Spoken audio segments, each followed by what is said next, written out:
Krishna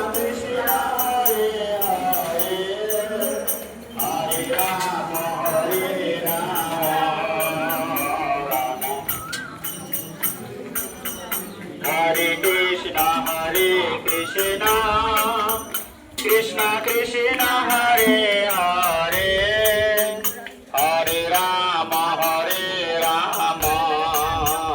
Rama Jaya Nitai Gauranga Jaya Nitai Gauranga Bolo Nitai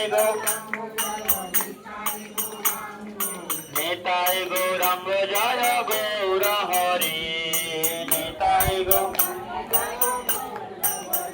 Jaya Prabhupada Jaya Prabhupada Prabhupada Jaya Prabhupada Jaya Prabhupada Jaya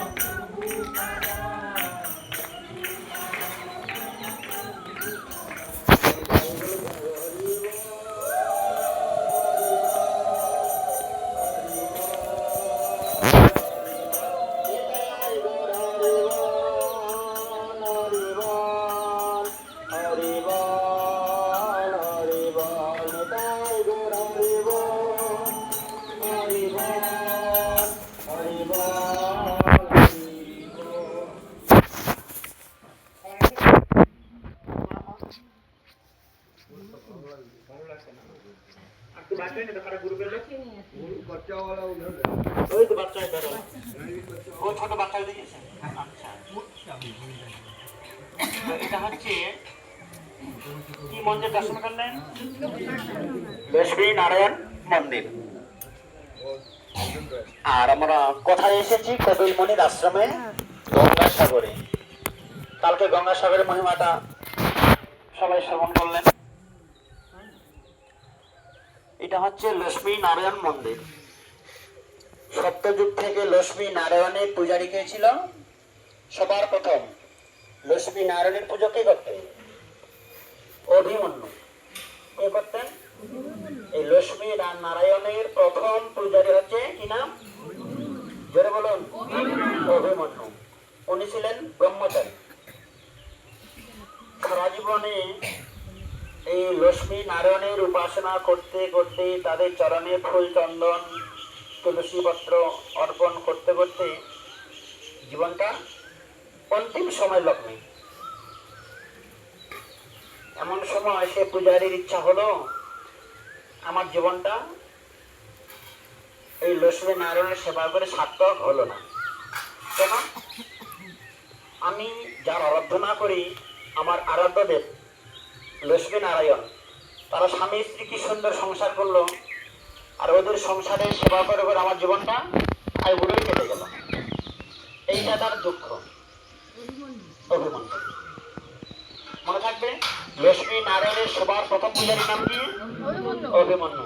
এইটাই তার দুঃখ, যে ওরা কি সুন্দর স্বামী স্ত্রী বসে আছে, আর আমি তো আইবুড়োই কেটে গেলাম না, আমি তো সংসার ধর্ম করলাম না, সংসারে কি দুঃখ কষ্ট কি সুখ অনুভব করতে পারলাম না। তো এইবারে আগে যে মন্ত্র বলে পুজো করতেন, সে মন্ত্রটা ভুলে গেল। কি করছে?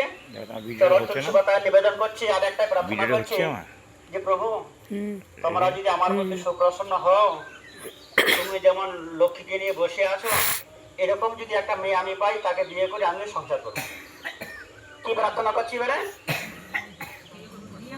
বুড়ো বয়সে, হ্যাঁ, ভূপ্রতি ধরে বুড়ো বয়সে, হ্যাঁ, এবারে চুল দাড়ি পেকে গেছে, কার মতো মেয়ে প্রার্থনা করছেন? লক্ষ্মীর মতো, যে লক্ষ্মীর মতো যদি একটা মেয়ে পাই, তার সঙ্গে সংসার করব। তো ভগবান বিষ্ণু বুঝতে পারলো, লক্ষ্মীকে বলছে, কি বলছে পূজারী? বলছে আমিও দেখছি দুদিন ধরে মনটা পরিবর্তন হয়েছে, এটা বিপদ। ও চাইছে আমার মতো একটা মেয়ে। আমার মতো কে আছে পৃথিবীতে? বিষ্ণু বলছে তোমাকেই যেতে হবে তার বউ হয়ে। তাহলে ভাবুন এবারে, লক্ষ্মীর সমান কেউ আছে নাকি পৃথিবীতে? বিষ্ণু বলে যেহেতু সারাটা জীবন পুজো বলেছে, সে বর চেয়েছে, বর দিতে হবে।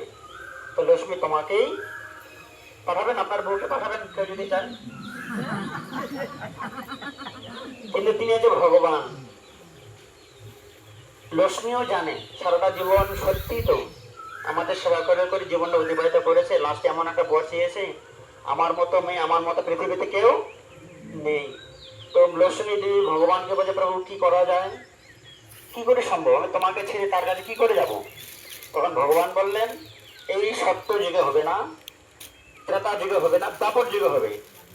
তো তোমাকে যেতেই হবে, তার ঘরে নিয়ে হতেই হবে, কিন্তু তাকে আমি নবংশক বানিয়ে দেবো, হিজড়া বানিয়ে দেবো। বুঝা গেল? যেন তোমাকে সে প্রশ্রয় করতে না পারে। আর ওর মনটা এমন করে তৈরি করবো, সে যেন তোমার দিকে তাকাতেও না পারে। কি করে দেবো? তাকে কালীর মায়ের উপাসনা এমন অন্তরে ঢুকিয়ে দেবো, সে কালী ছাড়া কাউকেই চেনে না। বিয়ে মাত্র করবে, তারপরের দিনে এমন তপস্যা শুরু করবে কালী মায়ের, তুমি যদি 6 মাস বাড়িতে নাও থাকো সে অনুভব করতে পারবে না। ভগবান একটা রাস্তা তৈরি করলেন, তোমাকে যেতে হবে, সে নপুংসক হয়ে থাকবে, আর এমন কালীর সাধনা করবে, একদিন বসলে 6 মাস করে উঠবে, 6 মাস করে উঠার পরে আবার বসবে, আবার 6 মাস, 1 বছর চলে গেল। তো সেই সময় তুমি আমার কাছে আসতে পারবে। এসব আলোচনা করার পরে সেই লক্ষ্মী নারায়ণ রাধা কৃষ্ণ রূপে পৃথিবীতে এলেন বৃন্দাবন ধামে। রাধারানীর সঙ্গে আয়ন ঘোষের বিয়ে হলো। বিয়ের পরে আয়ন ঘোষের বাড়ির চারিদিকে ফুল বাগান থাকতো, কুসুম সরোবর, ললিতা বিশাখা সখীরা মিলে সবাই মিলে ফুল তুলে দিতেন, মানে 1 লরি ফুল প্রতিদিন। আর তার এতটাই নিষ্ঠা মায়ের চরণে, প্রতিটা ফুল নেবে চন্দন নিয়ে মায়ের চরণে দেবে। তাহলে 1 লরি ফুল দিলে কত ফুল লাগবে পুজো করতে? হ্যাঁ, আবার যদি ছোট ছোট ফুল হয়, তাহলে আমরা কি করি, মুঠো বাদে দেয়, ও দেবে না, প্রতিটা ফুল নেবে একটা একটা করে মায়ের চরণে অর্পণ করবে। কতক্ষণ সময় লাগবে? ভোর 5টায় পূজারীকে মন্দিরে ঢুকিয়ে দিয়ে 1 লরি ফুল দিয়ে এরা ললিতা বিশাখা সঙ্গে রাধারানী চলে যেতে বৃন্দাবনে, দেখি কৃষ্ণের সঙ্গে দেখা করতে। সারাদিন কাটানোর পর এসে দেখছে ফুলগুলো শেষ হয়েছে, ললিতার সঙ্গে আবার ফুল এনে দিচ্ছে, বসে থাক, সবাই করুক। এবারে ফুল শেষ হচ্ছে না, পুজো শেষ হচ্ছে না, কিন্তু জুটিলা কুটিলা এটা বলছি তো মন মানসিকতা ভালো না, কোথায় যায় দেখতে হবে। তো কুটিলার দিন রাধারানী কৃষ্ণের প্রতি পাহারা দিতে দিতে গেল বৃন্দাবনে, যে কৃষ্ণের সঙ্গে দেখা করতে। এই তো ভালো নাই, পরপুরুষের সঙ্গে প্রেম করা, বিয়ে হয়েছে না রাধারানী। তো একদিন রাধারানী ধরা পড়েছে, কৃষ্ণের সঙ্গে দেখা করতে এসছে, আর পেছনে পেছনে কুটিলা জুটিলা এসেছে, কৃষ্ণের সঙ্গে বসে গল্প করছে। আর সে জুটিলা শাশুড়িকে বলছে, তার দাদাকে বলছে, আম ঘষি দেখো তোমার বউ অন্যজনের সঙ্গে প্রেম করছে, গল্প করছে। প্রেম করলেও বউর প্রতি পুরো বিশ্বাস না, দেখ হতে পারে না, আমার বউ আমাকেই ভালোবাসে, আমি না খেলে খাই না, উপবাস থাকে, কেন দেখে প্রেম করছে। আয়ন ঘোষ যখন ধরার জন্য এলো, কৃষ্ণ বলছে এই তো বিপদ হয়ে গেছে, এবারে শাশুড়ি ননদিনী আয়ন ঘোষ সহ এসে গেছে, আর রাধারানী বসে আছে কৃষ্ণের সঙ্গে। তখন কি করলেন, আয়ন ঘোষ কার ভক্ত? কালীর ভক্ত, কৃষ্ণের সঙ্গে সঙ্গে কালী সেজেছে। আর দূর থেকে যখন আয়ন ঘোষ দেখেছে আমার বাড়ির মন্দির ছেড়ে বৃন্দাবনে আমার মা এসে বসে আছে, আগে দণ্ডবোধ করে সাষ্টাঙ্গ। জুটিলা কুটিলাকে বলছে পরে কথা হবে, আগে প্রণাম কর, আমার মা এখানে বসে আছে, আর আমার মায়ের, আমার আরাধ্য দেবীর, আমার বউ পুজো করছে রাধারানী, সব পুজো করো। জুটিলা কুটিলা বলছে এই রাধা কালী নয়, কৃষ্ণ এই ছলনা করছে, বলে পরে কথা হবে, আগে প্রণাম করো। কোনো কথা নেই, ওরা প্রণাম তো করবে না, ওরা দেখেছে না, ওরা প্রণাম করবে না, জোর করে প্রণাম করাচ্ছে। করা বলছে আমি ঘরের মাকে পুজো করি, আমার বউ রাধারানী জঙ্গলের মাকে পুজো করতে, চলো তোমার বাড়ি চলো। ওরা বাড়ি চলে গেল, কৃষ্ণের সঙ্গে রাধারানী রয়ে গেল। তাহলে দেখো কৃষ্ণের সম্পদ কারণটা কি, ভগবানের সম্পদ ভোগ করতে গেলে ওরকম হিজড়াই হতে হবে। এটা তো মা জানি ভগবানের সম্পদে, ভগবানের আম, ভগবানের কাঁঠাল খাচ্ছি, ভগবানকে না দিয়ে হিজড়াই হতে হবে, কারণ এগুলো তো আমাদের নয়। এই জড় জগতে যত ধন সম্পদ এগুলো কি আমাদের? আমরা বাপ তৈরি করেছে আমটাকে, না ফলটাকেই তৈরি করেছে? আমাদের সামর্থ্য আছে কি আমটাকে তৈরি করার? এটা ভগবানের জিনিস। তো সব কিছুই বস্তু ভগবানের, ভগবানের বস্তু নিজেকে আত্মসাৎ করতে গেলে ওইরকম নপুংসক হতে হবে। এ হচ্ছে ভগবানের সেবা। ভগবানের বস্তু ভগবানকে না দিয়ে নিজে ভোগ বাসনা করলে তার ফলটা কেমন হবে? কেমন হবে? জোরে বলুন। ঢুকিয়ে কি হবে? হেজরা হতে হবে, নপুংসক হতে হবে। বুঝা গেল? এরপরে আরেকজন চেয়েছে, বৃকাসুর নাম আছে। কি নাম? বৃকাসুর। কার উপাসনা করছে? শিব আর পার্বতীর। শিব পার্বতীর উপাসনা করতে করতে বুড়ো বয়সে পার্বতীর রূপে মোহিত হয়ে পার্বতীকে বিয়ে করার ইচ্ছা হচ্ছে। এ বলছে পার্বতীকে বিয়ে করা তো যার না, পাশে কে আছে? রেগে গেলে একদম ভরসা করে দেবে। একটাই মন্ত্র, এবারে শিবের উপাসনা করতে হবে, শিবকে মেরে ফেলবো, ও বিধবা হবে, তারপরে বিয়ে করবো। দেখো বুদ্ধিটা কথাটা মাথায়, বৃহত্ত বুদ্ধি না? যতদিন শিব থাকবে ততদিন পার্বতীকে বিয়ে করতে পারবো না।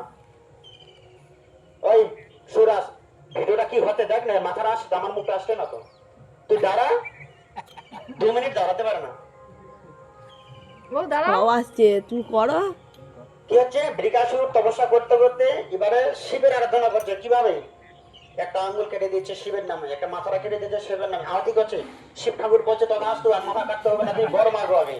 এত কষ্ট করে আমার তপস্যা করছি, একটা বেল পাতা ফুল দিলে সন্তুষ্ট হয়ে যাই, এই নিজের হাত পা কেটে কেটে আহুতি দিচ্ছে, তুই বড় মাগো তো আগে, তোমার কি দরকার?